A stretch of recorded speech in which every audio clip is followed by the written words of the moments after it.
So hello and welcome. Happy Friday. Today is Friday, May the 14th, and it's super hot outside. What the hooey am I doing in here talking to you guys about bees? Well, this is episode number 110 of The Way to Bee. Don't worry, I'm not going to rush through everything, although I feel like it because I want to get out there. It was only 30 degrees this morning around 7 o'clock, and guess what the temperature is now? It's getting right up there into the 60s, and it's super sunny and everything else, so it's a prime swarm day, but I'm up to speed on my bees. That's right. And there's some other cool stuff I'm going to talk about today, by the way, so you want to stick around for the fluff section at the very end because I'm going to talk about how I got those sequences in the opening here. You're going to be surprised. People are always asking, Fred, what kind of photographic equipment are you using to get these pictures, these video sequences, and things like that? How do you get so close?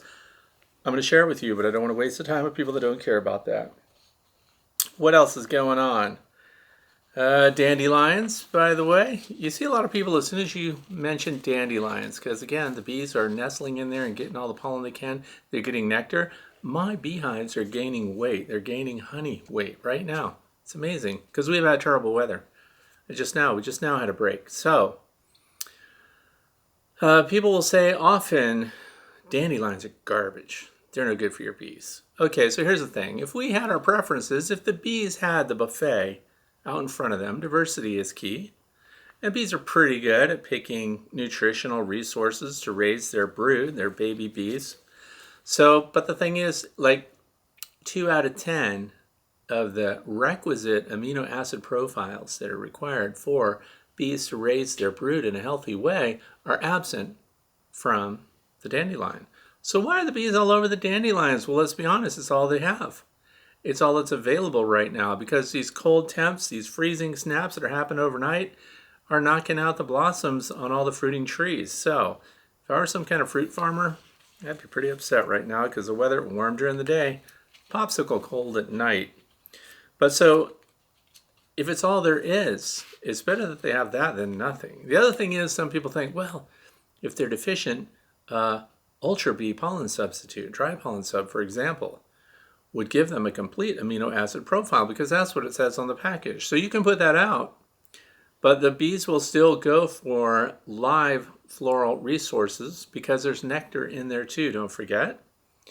And they'll get their pollen from that. They're going to ignore the Ultra Bee dry pollen sub, which they only use where I live for about 2 weeks at the beginning of the year when there's nothing out there. So dandelions are better than nothing. Because we're going to, things are going to change, but that right now is what's actually stimulating them to grow. So when you inspect your hives, it's another thing we're going to talk about too is hive inspections. When you inspect your hives and see all the different colored pollen in there, well, they're not just getting dandelion pollen. Dandelion pollen is really a pale yellow when the bees are on it, but then you look at their legs, and it's this dark orange Cheeto color. Why is that a different color than the pollen when it's actually on the plant? Well, don't forget that the bees are actually amending their own material. You'll see them running their little forelimbs down their tongue. You'll see them rake across their mandibular glands and stuff. They're using that to sweeten the pollen. That's, by the way, when you eat bee pollen, it tastes sweet. It doesn't come that way from the plant. So it really has a taste like sweet dirt. Yeah, not even kidding. So anyway, they use that to moisten the pollen so it'll stick. They groom their eyes, they groom down their backs, and then of course onto their hind legs, the corbicula, which is that special shaped pollen basket on their hind legs. That's what they're doing, and that's why it's darker, because it's not the way it is right off the plant. They've already started to process it. So anyway, it's better than nothing. So I say, yay, dandelions. So what else? Don't forget, this is also a podcast, and if you're joining me as a podcast, and I hope to describe things well enough that it's helpful. If not, there's going to be a corresponding timestamp in the video description so you can go directly to the pertinent video section. For those of you who are on YouTube watching, that timestamp will be down in the comment section below. So lots of links in the video description as well. And let's see, that's about it. Let's just jump in and get right into the first question. And the first title of the YouTube channel that posted this question is called Tortured by Bees. Interesting.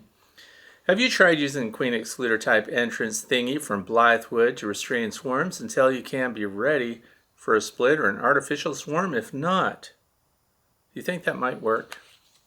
Okay, well, Blythewood is Blythewood Bee Company. That's a veteran-owned company, disabled veteran-owned company, by the way. And I'm going to put up a graphic right now to show you exactly what that queen excluder looks like. And all it is a little wooden framed queen excluder that's made out of metal that you're going to put right on the landing board. I looked it up. I had not known about it. I do not have them. I ordered 2 of them, but not for the reason that you'd think. I ordered them this morning, as a matter of fact, because of this question. And the thing is, the 8-frame size is out of stock. The 10-frame size is in stock. So if you're going to get one, click pause, go get one now, because they're probably going to sell out of them. That's all. It just happens a lot. I don't know why. But I don't use it to hold, to keep a hive from swarming, because here's the risk. So let's just talk about it. By the way, when we talk about things like this, these are just my observations, my ideas. Other people, I have no problem at all with other people sharing what their idea is and how they cope with these things. I also have no problem with you answering each other's questions down in the comment section below this video. Yeah, because more information is better. No one is smarter than everyone. Now that we've got that out of the way, all right, let's say that it's about to swarm and you're not ready, as described here by Tortured by Bees. So there's a tendency to want to shut that down. I recommend, and I've done this in the past, which is a very temporary thing, you can spritz them with some water, you can slow them down, you can smoke them. So you can go by and start puffing them with your smoker if you want to. And that shuts them down. That interrupts what they're planning to do. But I would not, when they're looking like they're going to swarm, I would not put a queen excluder device on the front of a hive to prevent them from swarming, because what else is likely to be happening inside that hive? Well, you know that they're giving birth to another colony, so they've got other queens about ready to hatch. Usually by the time they're capped and within a day or 2 of hatching, that's when they're swarming out. Why does the old queen swarm and depart the colony before the new queens are hatching out? Yeah, we don't want those queens to fight. So if a brand new virgin queen hatches out, and they give their little war calls too, by the way, queen piping, if you want to look that up sometime, I got some sweet videos of that. I did a lot of recordings of the audio communications of bees inside the hive. They announce themselves, and when they come out, they're ready to fight. So you risk your existing queen, which is about to leave. If you're going to keep her in the hive, she can't get away. Now we've got new queens, often more than one, ready to hatch out, and they're going to try to sting each other to death. So now we risk, it's rare, but it has happened, where both queens have injured one another, and now you're queenless. So I don't like the idea of locking a queen in. So if they're going to swarm, much better to take action right away. You can smoke them, shut them down and everything. Then I recommend doing a split. And then once you've made the split, here's where the idea comes into play. Now you make the split, you get your queen, the resident queen, and you get her out of there with the split that you're taking away from that parent hive. You put them in a new box, and that's where you get this Blythewood thingy that you described. And you put that in front of the new split location, because now there's no other queen cells in there. You've pulled only brood frames and some resources for them so that they can migrate with their resident mature laying queen. And then that just holds her in there for a while so that she doesn't go ahead and swarm, because the swarm instinct is still there. There's another thing that I suggest, and why I bought 2 of those things and why I'm going to try them out, because I actually think it's a good idea. Let's say we caught a swarm, and the swarm might even have a virgin queen in it. Virgin queens can be really small. In fact, in some cases, rare cases, a virgin queen can even get through the queen excluder, but that's rare, because we're counting on thorax size, not the abdomen getting big. The abdomen is what gets really big when they're in lay and they're producing eggs and everything's going great. So I would use that when you catch a swarm off a bush, because sometimes people hive a swarm, they put them in a perfect spot, perfect, beehive configuration, everything's there, they've got sugar syrup on top, they're ready to kick them off, better comb is in there so they can go right into laying and everything else, and out they go, they swarm. So you could, and that's rare for me, but it does happen to some people quite often. So when you hive the swarm, then put one of those queen excluders from the Blythewood Bee Company. Don't forget to tell them that I sent you so that you'll be sure to pay exactly the same amount as everybody else. So get them for that purpose. I think it'll work great for that. And then you keep your queen in there long enough for her to start to lay eggs, for them to start to build their infrastructure, and then they're committed. Then you can take it off, because it will also, queen excluders, restrict some workers too from being able to get out. Guess what else can't fly through the queen excluder? Obviously, the drones. So there we go. They're either locked out or locked in. Next question is from Stephen Mack. Had an interesting thing happen. I received a nuke, which is a nucleus colony of bees, by the way, from a local beekeeper. 5 frames in my 10-frame Langstroth I have given him. My other hive is a flow hive and booming like crazy. 2 brood boxes packed and flow hive on. And with the flow on here in Las Vegas, they are starting to fill out the flow hive. Population was booming so much, I did take a frame of brood and some nurse bees and put them in the new hive to help out. Saw a good increase in activity and felt pretty good about the 2 hives. It's been about 2 weeks. I then noticed yesterday that the new hive was being robbed, and it appeared to be from my other hive. I let it go, thinking it's going to help the flow hive anyway, and we'll take another frame from the good hive later this week and give it to the weak hive. New hive looks good. To be acting like normal again today. Thoughts, recommendations? Okay, I never let one colony, even if it's mine, rob out another colony that's mine. I think we'll just fix it later. Because once robbing behavior is allowed, once they get in there, those little scouts get in there, and then start getting those resources, they do a lot of damage. The other thing is bees have a great memory. They know where the resources are, and they're going to go after the easiest resource. Is going to require the least amount of work. That's why they go after the highest sucrose content liquid that they can find, because they don't have to do a lot of processing with that. And what's better than honey from another hive? 1-to-1. They take it home, it's ready. It's good to go. So we don't want that at all. So I highly recommend those of you who are thinking about, if you don't already have equipment to help you stop or curb robbing behavior, one of the easiest to use pieces of gear is called the Bee Smart Designs robbing screen. And you can put that on if they're being attacked by wasps or something like that. The other thing is this year, don't forget HiveGate.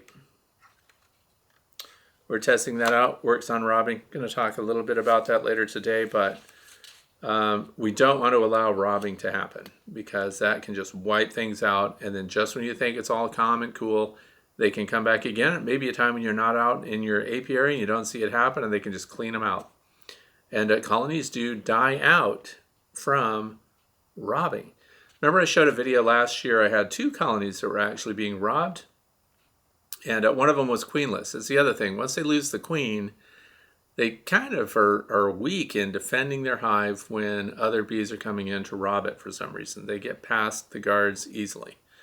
So that was a queenless colony that was being robbed, and I made a lengthy video about all the different things you can do, and ultimately, of course, the Bee Smart Designs robbing screen worked the best.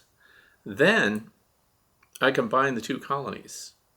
Well, just this past week, I split that colony. So they have actually done really well. Huge full frames of brood. In fact, I'm going to show that right now. Some of the pictures from that colony right up here. Full frames of brood, booming colony. And so that combining 2 colonies with a newsprint in between worked fantastic. I had 2 10-frame deeps on there. Went through winter, perfect. The old Bee Smart Designs plastic screened bottom board was on there, and when I did the split, I also replaced that bottom board with a solid cedar bottom board, and I put the split into the Hoover hive, which now I'm reviewing this year. So that worked great. Don't let them be robbed, and have robbing screens already available on the shelf ready to go. There are lots of homemade versions of those. Anything that's going to interrupt the direct path into and out of your hive is going to help you defend those resident bees from being robbed out by a much stronger, larger colony. It is always, as described here, a larger established colony with a huge volume of foragers that is able to go attack and rob out another colony of bees. And so this year, like I said, for the first time, we're trying out hive gates too. I have these on several of my hives so I can make comparisons, those with and those without. And so those will reduce robbing because the robbing scout bees have to walk through this entire length to get inside the hive. And resident bees, even a tiny colony of resident bees, can defend this tiny opening. So robbing screen though, don't just let it happen. Don't stand by. Next question is from the New Bee Journal. I'm glad you mentioned the slatted rack. Got a couple to do some tests on ventilation and glad to see another good way to use it. I live here in Katy, Texas, a suburb next to Houston. I will be receiving my 2 packages of bees next week. I'll be using 2 separate configurations with my 2 hives and to test on temperature and humidity.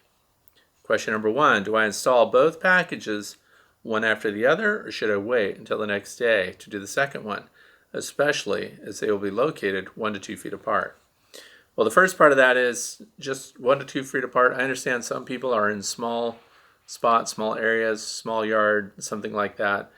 You benefit your bees by having these colonies farther apart. In fact, as far apart as is practical for the property that you have. This year, you will see that in my video sequences of my horseshoe-shaped bee yard,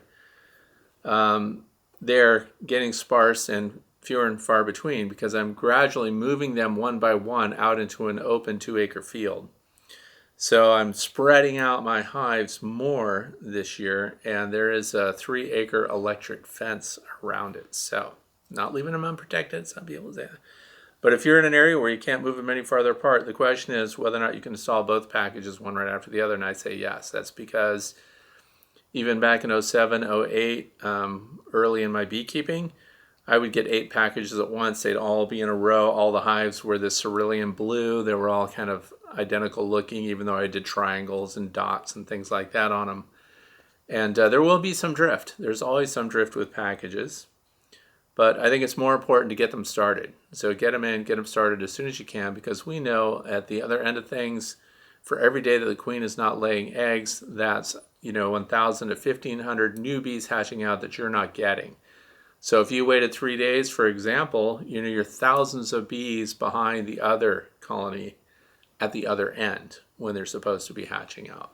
So I would not wait. I would put them both in, even though there will be some drift. The question number 2 here is, according to Mountain Sweet Honey, they treat with oxalic acid the night before shipping the bees. I'll do another treatment 10 days after installation, counting with 3 days for the queen to be released and days before capping. Most videos I see recommend 3 OA treatments every 5 to 7 days as the standard OA treatment.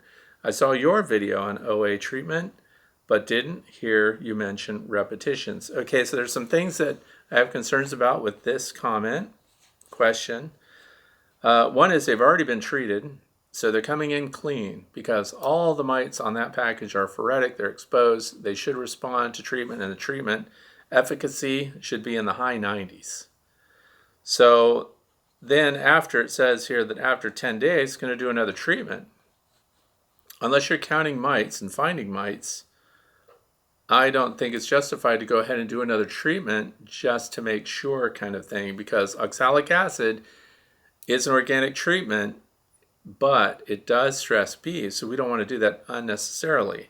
And again, the reason for those of you who are concerned, what's with the 10-day mark and everything, well, we're trying to get the treatment on if there are mites verified before they start to get into capped pupa, because oxalic acid vaporization does not work through pupa caps. So that happens at the 9th day after an egg has been laid.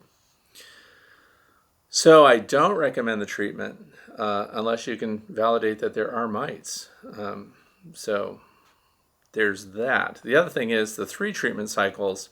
That's for colonies that have brood present, and that's because you want to have ultimately exposed all of your bees, all of the surfaces, by doing separate cycles, separate treatments, because each time you treat, there will be some brood that's capped. And the thinking is, of course, to have hit all your brood during the exposed period so that the mites don't have anywhere to hide Much easier, though, to treat before they get capped, before they get going. But you also have to keep in mind that we have bee drift, that we have other colonies around. So even if they're super clean, if you have another colony in your apiary that also has a mite load, they can be spreading their mites to other colonies. So lots of considerations, but I don't recommend any treatment without counting. And also, whenever you get oxalic acid, the treatment cycles and methods are actually on the labels, so I always recommend that we follow what the established procedure is for your mite treatment cycles, doses, and everything else. But don't treat unless you verify that you have the mites present. It requires treatment because they might be clean. The Saskatraz bees that we got this year, checked them for mites. They're clean, super clean, squeaky clean, not one mite. So very interesting stuff. Okay, here's the next question. James K., Sydney, New South Wales. Do you do sugar shakes on your bees or just alcohol washes when searching for the Varroa mite? So for those of you who wonder what we're talking about, the Varroa destructor mite is a parasite that attacks honeybees, and it feeds on their bodies. It feeds on their fat stores and everything else. And just like a lot of arachnids, they inject their digestive fluids into the body of the poor little bee, and they suck everything back out, and that's how they inject their pathogens that they carry with them. If you could just knock out the mites, you've knocked out huge, huge challenges for your honeybees. So then the question is, how do we know if our bees even have these mites? So when you look at your beehive, and once you're set up, we have to count mites. And a lot of beekeepers, this is interesting to me too, even, we're in 2021 here, and there are beekeepers that will say, yeah, I looked for mites, didn't see any. How'd you look for them? Yeah, I looked at them really careful when I was inspecting my colony. No mites. So, okay, don't rely on, no matter how excellent, if you've got these micrometer eyes and you see everything in extraordinary detail, you could still miss mites because they're often wedged up under the plates of the bee's abdomen. They're on the underside of the abdomen. Unless you're flipping your bees over, you're really not going to see them. If you're seeing mites on the back, on the thorax of the bees and cruising around inside the hive and on bees that you're seeing on the top, you get a huge problem already. It's too late, in my opinion. You've got a seriously distressed colony. So this question is whether or not there are methods for testing for mites, and one is the sugar shake and the other is the alcohol wash. So I do the sugar shake, and some people do the alcohol wash. Alcohol wash kills them. There are reasons why, because I'm talking to a lot of new backyard beekeepers. And we still have beekeepers that are brand new, and this should not be a point of embarrassment. And if you're mentoring somebody and they point out a drone and they go, there goes the queen, this is part of the education process. And the reason that I point that out is not to make fun of someone who doesn't know what a queen looks like, but to point out that mistakes can be made. Two of these methods for counting Varroa mites are accepted as methods for counting and seeing what your mite load is. One of those two methods, if you make a mistake, if you scoop your queen off of the brood frame, and that's where she resides most of the time, you could be dropping her in your alcohol wash container and killing your queen. And even beekeepers that have been keeping bees for a very long time have had that sick feeling when they shake out the dead bees after they've done an alcohol wash, and there's the queen. Didn't see her when they're just going down and scooping all the bees in. The method is, to hold the brood frame up and trail your cup down and let the bees just fall in there, because nurse bees are they're different from your foraging bees. They are not flyers. They're not world-wise. So when you're running a cup across, they just fall in there and they don't seem to be able to fly out. The other thing is you can take your brood frames, you can shake them out onto a tub or a bucket or something like that. I brought my little mite hunting box here, and I put all my time parameters on it for every stage of the sugar shake, by the way, if any of you are wondering. All my junk gets carried in here, but I have my own method. The sugar, why, and then other people are going to say, and they say it, it's true. The alcohol wash is more accurate. You'll get more mites. But so here's my take on it. Because again, we're just talking, this is not the only way to be. This is one way to be. So if I do the sugar shake and I follow that timeline and I get when you scoop out a half a cup of bees, that's roughly 300 bees. Okay? So then if my threshold for mite loads is 2%, that's 6 mites, right? So if I shake them out with my sugar shake and I've got 10 or 11 mites in there, am I going to treat the colony? Or should I do an alcohol wash to get a more accurate count? No, I'm going to treat the colony because that's they're beyond my threshold. So if 2% is my threshold, I met it. I'm going to treat them. That's it. I don't need to kill them off. The other thing is I'm not doing the alcohol wash anymore. So, but if there were only like 2 or 3 mites, do I want to follow up with that colony to see if there are more than if I do one of the lethal methods to get a higher count? So that's where the judgment call comes in, and this is my method as of this year.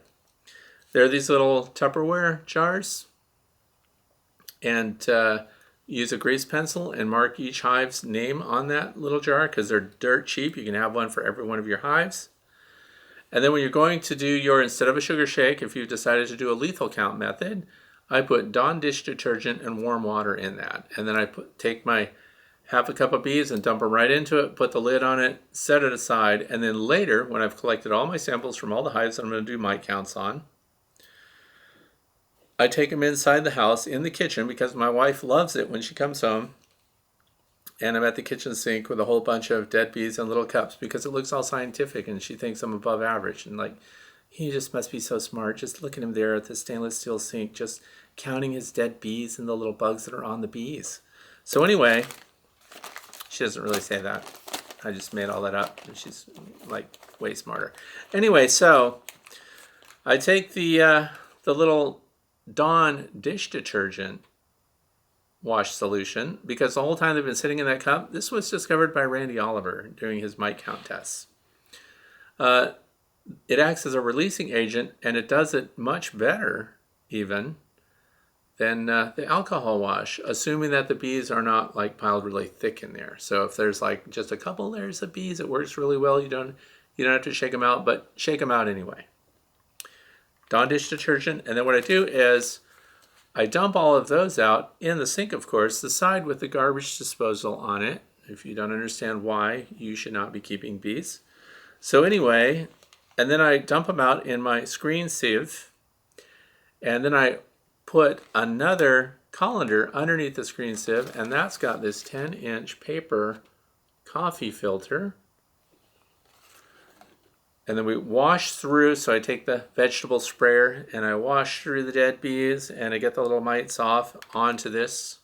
And then this goes onto a white plate, and then I can, at my leisure, count the number of mites that are there. So again, if I have more than 2% mites, that hive is a candidate for treatment. And you must follow regulations for treatments. But that's why I do the sugar shake instead of, I do the sugar shake first. And if they're totally clean, if there's no mites, not even one, I'm not doing anything else. But if I get 1 or 2 mites, then I go to the lethal count. Watch for the queen. Do not kill your queen. And go to Randy Oliver if you want to read more about this, scientificbeekeeping.com. And I'd like to say that we all wish Randy Oliver well. He's in recovery from tongue or throat surgery, and huge challenge there. So wish Randy Oliver well. Next question. Robert Kajor. I was wondering, is there a way of telling if a split has a newly mated queen or a laying worker just from observing the landing board activity? Hive is 2 days from the 3-week being queenless mark. The virgin queen should emerge over a week ago, and we had a few warm days. The amount of incoming pollen is increasing. And this is from Robert Kajor, Essex, UK. I spent a lot of time, this is where keeping a log is really important. Because this landing board observation stuff is really useful because it can really tell you, in fact, the more landing boards you observe, the better. Because you'll see normal activity, normal activity, normal activity. What's going on with these bees over here? They're doing something different. So for those of you who've been watching me for a while, we count the pollen coming in. If you got a rate of 10 or more per minute, chances are you've got a laying queen. Laying workers make only drone bees. And yes, once those drone bee eggs hatch out and they are in their larva stage, then the bees have to feed them. Therefore, there's pollen coming in, and they're working on those. But it's very rare to have enough laying workers and a strong enough colony to fill full frames of drone brood in the absence of a laying queen, because their inspiration to do that is much reduced. And remember that these workers that have activated their reproductive system so that they can lay these infertile eggs and produce drones are in survival mode, emergency mode. And sometimes you'll see that the drones that they lay are even in regular worker cells. They're not even in drone cells. So that's why we end up with undersized drones. Drones are less nourished, and the colony is, for all practical purposes, collapsing. So if you're seeing a high volume of pollen coming in through that entrance on the landing board, early afternoon, for example, prime pollen time, then it is highly likely that you have a queen rather than laying workers. And this is why keeping records is really interesting. And I've asked a company, we're going to talk about this at the end too, a company that does an app for record keeping for bees. One of the things I asked them to add, and they said yes, is landing board observations and information as part of your not so much a hive inspection, but an exterior observation of hive activity. So very good to keep in your records, because set your stopwatch, see how many pollen pieces you can see coming in 60 seconds, and write that in your log. And then you'll quickly make a correlation, because then when you start to do your hive inspections, well, this colony was bringing like 5 or 6 pollen loads, which may, we might have bad weather, might have been raining, everything could be bad. So how would we know that that's good or bad? By the conduct of other hives, other colonies, and what's going on there, what their rates are of bringing in pollen. So now we have somebody doing something unique. So these low pollen counts coming in, worth an inspection.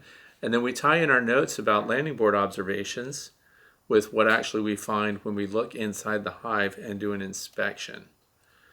So if you've got lots of pollen going through and it's more than 10 per minute, chances are good that you actually have a queen that she's laying eggs, and she's going to cover that frame, and things are going to be good. Follow up with an inspection, and then don't forget to update us and let us know what's going on. See how it went. Next question comes from Buddy Roll. Fred, I noticed that the drones are flying all day long, coming and going just like field bees. What are they doing all day long out and away from the hive? I heard that they congregate, but I didn't think all day long. Drones are high consumption, high powered flying sperm is really what they are. They're going out there just to mate. And yes, they do it all day long. If it's warm enough for them to fly, they're flying. And here's the fun thing to do, and why I want to talk about drones right now, because a lot of you are new beekeepers. How many of you have picked up a queen honeybee and marked a queen honeybee before? Probably not a lot of brand new beekeepers. First of all, there's a lot of anxiety. Am I going to hurt the queen? Am I going to damage one of her legs? Am I going to squish her? What's going to happen? So this is a fun experiment with the drones, because I'm also going to answer the question. Drones have an average flight time, from fueling to fueling. So think of them as a big aircraft that requires in-air refueling so they can stay aloft and do their job. So these drones fly out. They're good for about 30 minutes. So that's the time it takes them to get to a drone congregation area, the time they get to loiter there, searching for that queen, that virgin queen that may never show. And then they have to come back. And when they come back, they're noisy. They sound like angry bees because they're louder than the other bees because their motors are bigger. So they come flying in, they hit that landing board, and they're looking for food right away so they can refuel, rest up, get right out again, and do it again. So they keep doing that. Now here's where the fun comes in. These are male bees. No disrespect to male bees, but they're really not earning their keep. They're nothing but genetic material on the wing to go out there and spread the genetics from this colony to other colonies by way of mating with a virgin queen. So they're going out there hoping to die. So what can you do? Practice queen handling by grabbing these male bees, the drones. So get them with your fingers. Practice holding them and not injuring their little feet. So you want to hold them and you want to be able to mark them. Oh look, what if we had a marking pen? This year, the color is white for 2021. So you're going to hold your little drone and you can practice all your things. So you would take your marking pen and don't forget to shake it up and have it all ready to go. And then these things have a tip on them that you have to pump it first. So you have to push it several times on a solid piece because you want the paint to flow freely. And then you practice lightly marking the thorax. That's the hard part right behind the head. Mark that thorax with a little white dot there. Then you've got your drone in your fingers. It's complaining, it's buzzing. And now you want to also test out another marking method since you're holding it. Look, here's a tube that you put your drone in because it's normally for the queen. And you have this little plunger that's got this very soft styrofoam piece on there. And now your little drone is in here. So again, you practice using this on drones before you actually do it on a queen. And then you push that little drone right up against the screen area here. And you practice another marking method through the little squares. Again, pump this really good so it's already wet on the tip. And you just touch it right on that little drone's thorax.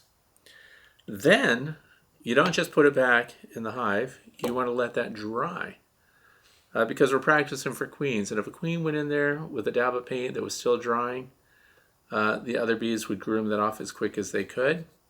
Now this is going to do another thing for you. So you could get different colored marking paint pieces like that. You mark your drone, let your drone go back in there. It's better if you catch one that's on its way out though before it flies. So it comes out, grooms up a little bit, then it's going to fly. That's when you want to grab because it's about to head out to a drone congregation area. So it's got the white dot on it because you just did your queen practice painting marking of the thorax. Get your stopwatch ready. Let it fly. By the way, you have a stopwatch function even on your cell phone if you don't know. And click go and off it flies. See how long it takes for that drone to show up at that landing board again.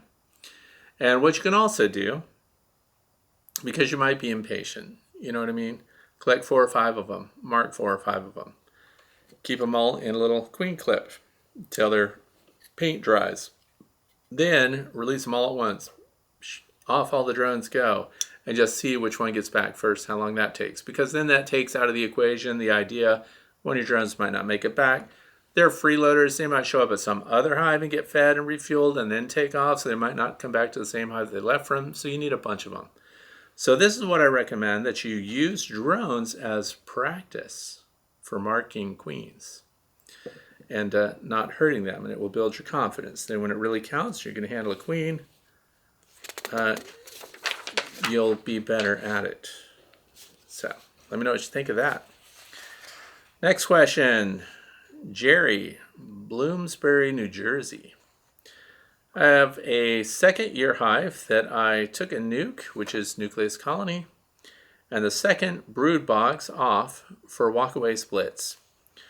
The nucleus colony raised a queen, but she is very small. The 10 frame deep split had a bunch of swarm cells and threw off the second swarm today.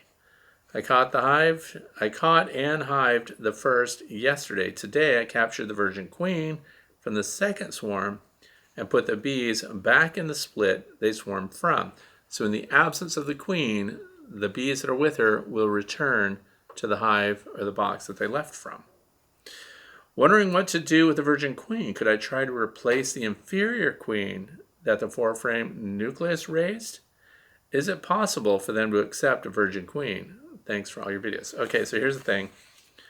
There's something called QMP, which is the queen mandibular pheromone. It is very strong in a mated productive queen. That's why a queenless colony, when a mated queen shows up, even if they've never met her before, they jump all over that queen and they start feeding her and they start attending to her and they're like, hey, we've been looking for you. We need you because we're dying and we don't have any baby bees and stuff. We need you to come in here and lay eggs right now.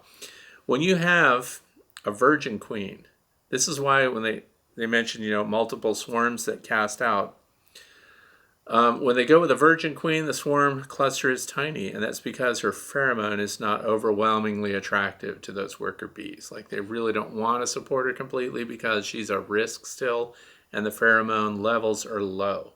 So then there's just not a strong attractant for them. That's why sometimes you'll see on a little twig, you have a big swarm over here that's like 5 pounds. 20 feet away, there's a little cluster on a branch. You think they're just confused, but often what happened is multiple queens departed the colony at the same time and kind of split them. And this one with the little cluster around her has the weaker QMP. So that pheromone is weak. And so here's the thing. Should you stick them in where the other queen is inferior? If you're sure the other queen is inferior and you want to replace her with this better looking queen that's still a virgin, first remove that queen, because even though that inferior queen may have a reduced pheromone in that colony, get rid of her for at least 24 hours, and that's all you need for a queen that's not in lay. And then put the new one in there and look at their behavior, see how they treat her. Don't forget to put her in some kind of containment too, so you get a chance to see how they're going to treat her. And but your risk is that you have to get rid of one before you install the other, so you're really committed personally to the one that you put in there. But you can do it, you just can't do it with both of them in place. Some beekeepers do select 2 virgin queens that they know are not in lay, put them in the same colony together, and let the bees decide and let these queens fight it out. Often the queens don't even have to fight it out because the workers will make a decision, and you'll see them surround one of the queens that they want. You can see they're obviously attending to her, which is different from balling the queen, which is when they create a ball that packs really tight around her and they generate a lot of heat and they kill the queen they don't want. So the workers have the ability to make their selection too by showing favor, supporting, grooming, feeding, and not killing, where the other one, they actually technically kind of kill and reject because they don't feed, they don't attend to her, they don't groom her, she doesn't have a retinue that follows her around. That's why sometimes when you're looking at a colony, you can see a virgin queen. Sometimes there's more than one queen in a colony of bees, and one of them just doesn't happen to be laying. And she'll just be scooting around the outskirts, doing nothing in particular. Meanwhile, you have this nice fat queen, very conspicuous when a queen is in lay, and then she's laying eggs right in front of you while you're inspecting the hive. So the bees themselves also choose that. I don't like putting 2 queens together just to see what happens. I say pick the one that has the best chance, that looks the healthiest, and usually that correlates directly to the physical size of the queen. So if you've got a kind of little runty one and you've got a nice big fat one, go with the big fat one. That's my opinion. Don't let them fight it out. 24-hour separation period without the queen, and put her in there. That's what I say. JP the Bee Man, and this is Joseph JP the Bee. There's more than one JP the Bee Man on YouTube, I guess, and this is not the one that has the big YouTube channel. Let's see. How or what is the best method to figure out which colony defensive guard bees are coming from? I have a few hives that I'm trying to requeen and suspect one of them is the culprit. I can't stand in front of them as they are all in the same vicinity and I have no room in the yard to move them. I'm guessing it's only a few bees, but at what point do I take action? Okay, it's actually really easy to find out which of your colonies has the highest defensive behavior. What do you think it's called? What do you think the test is? If you want to look something up, look up the leather swatch test, and that's to test defensiveness. What I have here is one of my old leather gloves that I no longer wear, which is from 2006. And this thing, of course, got a lot of bee stings on it. Anytime you wear a cowhide glove, the bees go to it and sting it just on their own because they don't like it. So what you can actually do is, if you got some rawhide, if you've got some leather, cow leather, not goat skin they don't have the same reaction to, but use raw leather, smells really strong leather, and you get a little piece of it, or you can take an old glove like this and you can pass it along the entrance, not so effective, but when you've opened up your hive and you're doing an inspection, if you pass one of these over the brood box, And if a bunch of bees come out and they start stinging it, those are the guards, which are on the fringe of your brood area because they're defending that area. They'll park their little stingers there right away. And of course, once one stings it, then it's marked. It's got the alarm pheromone on it. And that's why gloves like this, once they've been stung many times, and you go to another colony, the bees react when you go there too because the glove's already been stung. It's already got the alarm pheromone, and they're reacting to that. So some people say it smells like banana oil. I've never seen so many stings that I could have that smell. But the leather swatch test is the way you see which one's the most defensive. So you should get some out. And on the flip side of that, if you pass it right over the brood frame and you get no response, or the bees that land on it just check it out and then they go back to the hive or whatever, non-defensive. So that's pretty much the standard for finding out if you've got a defensive hive. Leather swatch test. They've done other methods. They've tested with pheromones and things like that to see if they can inspire them.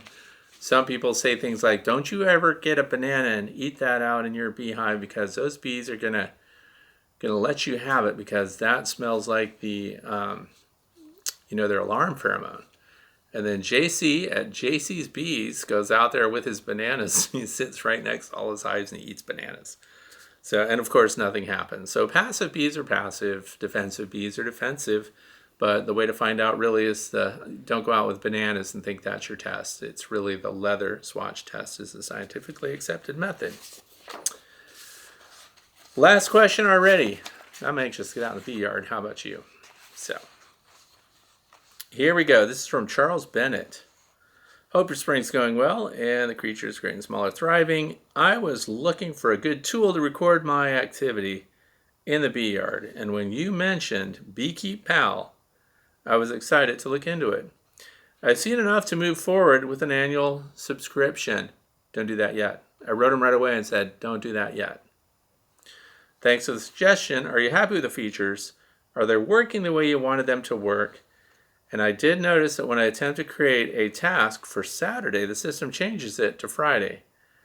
Have you had this same issue? Thanks again. Okay, so here's the thing.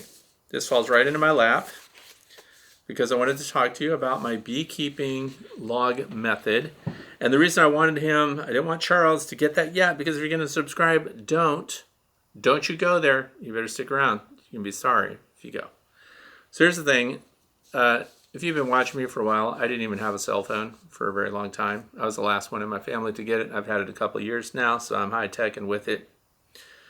So here's the thing. There's an app that I like because keeping records is important. And convenience is important. Otherwise, you won't keep the records. So this is called BeeKeepPal. This is what I'm evaluating. It's what I found. I determined it on my own. I have no affiliation with the company. And then what I did is I saved it onto my home screen, and this is what the home screen looks like. I don't know if that's going to show up for you there. But what you do is, right now I've entered 2 apiaries, a total of 10 beehives are entered, so I'm only entering hives that have bees in them and what's going on. But I'm going to show you just a couple of things about it. First of all, the beehives. So it has a function, view beehives, and you go over here, and look what's in here. I go along with the app while I'm out in the bee yard, and I take a picture of each beehive. And so off we go. And so this will help you when you get back in your kitchen, and you've got your cappuccino, and you're firming up all your details and stuff.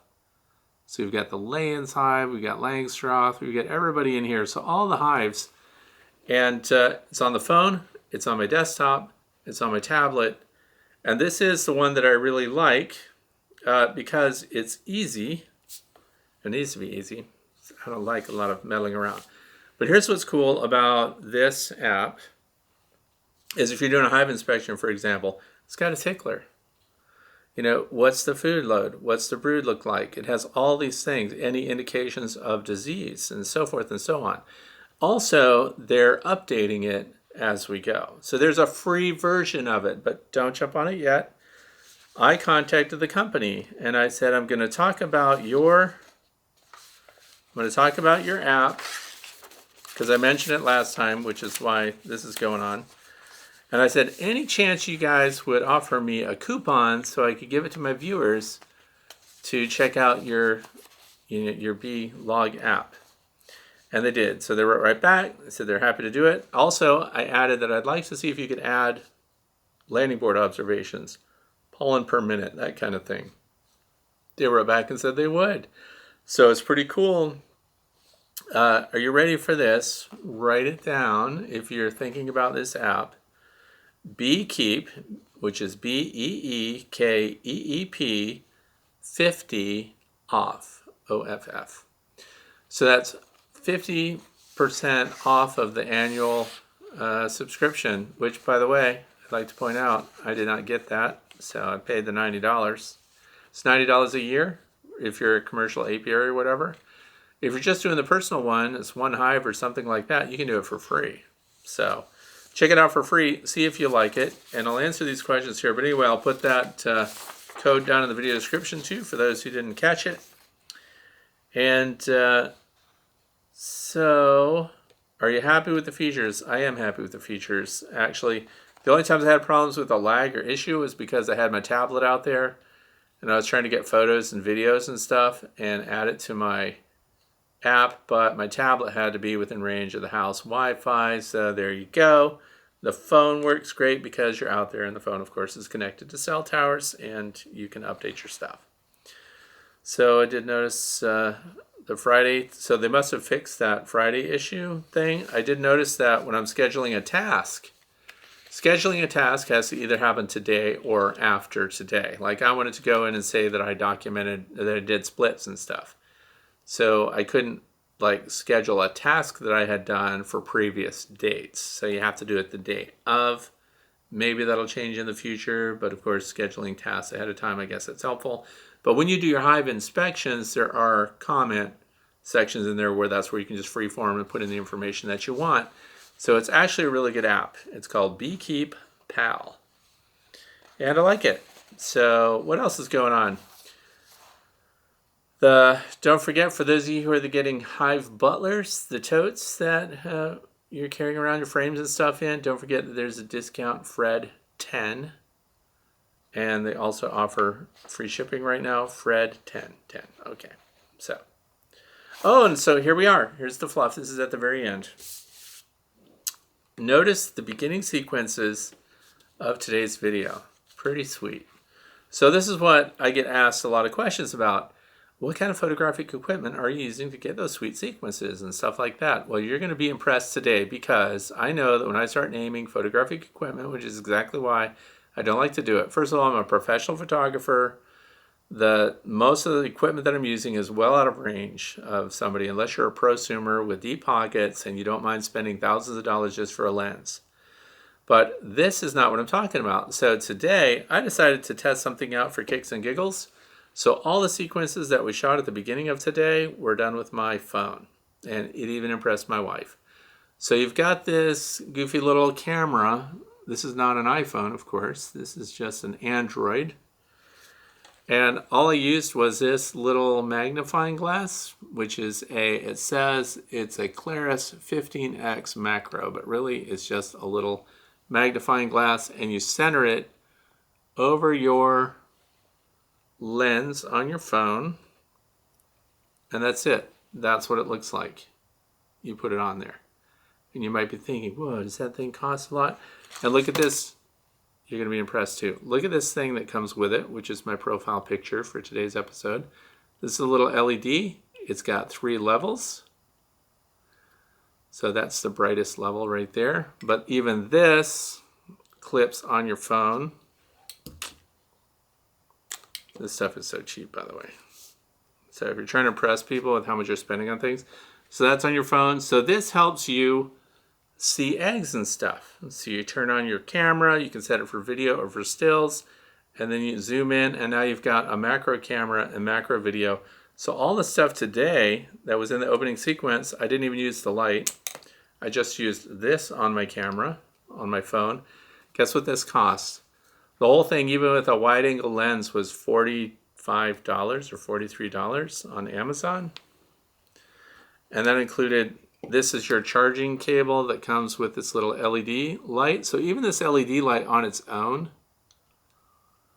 you can clip this on your pocket or on your lapel or something. And when you're doing hive inspections, you need a light.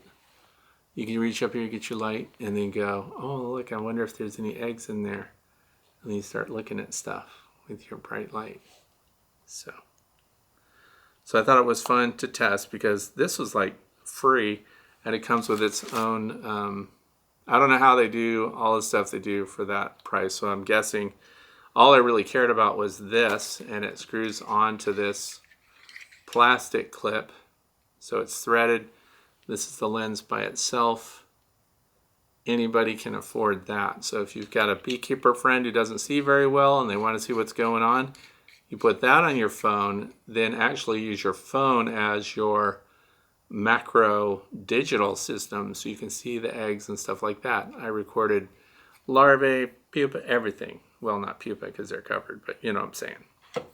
Super close, but I thought it was cool because that's some cheap stuff, and now it's not like, oh, look at all the photo equipment that I have that you can't have.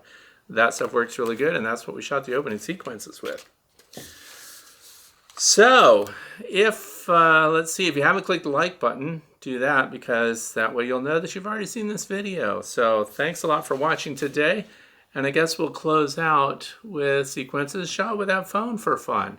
So thanks for watching. I hope you're having warm weather the way we are, and I hope you can get out there and work your bees today. Thanks for watching. Have a fantastic weekend.